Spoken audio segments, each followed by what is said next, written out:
So just a quick and dirty tutorial for the Lofi-12 XT. I was asked by a user if it's possible to resample audio whilst adding on external effects. It's really easy to do by adding internal effects, but if you want to add external effects you have to use a little bit of a workaround to stop feedback. So if we use the monitoring function from within the sampling menu, this always monitors in mono, so it comes back in on both channels. So if I were to just demonstrate this, let's just plug our left output into our effects and back in.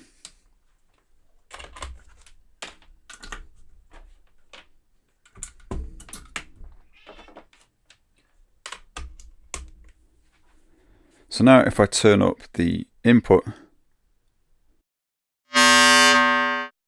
we're eventually going to get some pretty nasty feedback, and we don't want that in this case. We just want to be able to add some nice clean echoes onto our sound. So there's another option. Turn off the monitoring from in here because we don't need that. I'm just going to start over. So I've got this nice little saw, just sort of plucked saw sound. I want to add some delays onto that and capture that as a sample. So what I'm going to do is I go to the mix, I'm going to pan this right, so all the way over to the right. And then I'm going to plug the right output into the input of our effects.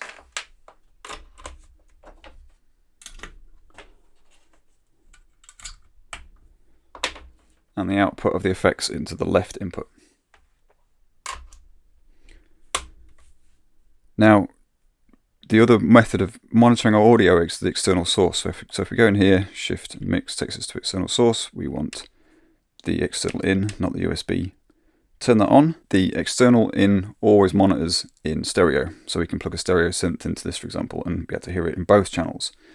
So because it's stereo and we've only got it on one side, it's only going to come back in on the left.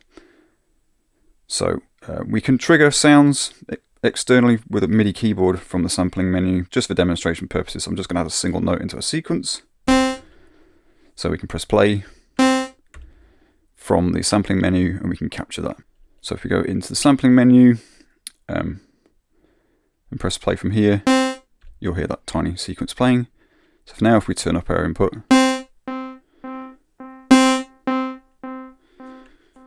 we're getting the tape echo come back in without any feedback. So I've got it set to auto record. I can select a track, I can hit record and then play.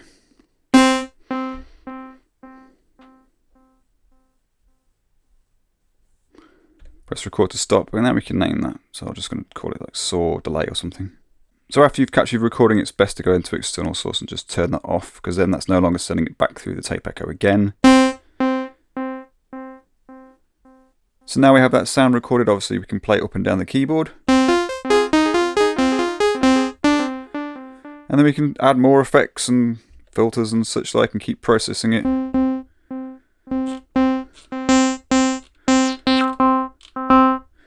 Add on some more effects from the internal effects. Without losing that delay that we recorded. So obviously you can add lots of different external effects. This is just kind of a budget machine. I'm sure lots of people are watching this already own this, but it's got lots of different effects on that we can tweak really deeply and sample back in again. So I really hope you found that video useful. Please let me know in the comments, and please like and subscribe and all that stuff. Cheers.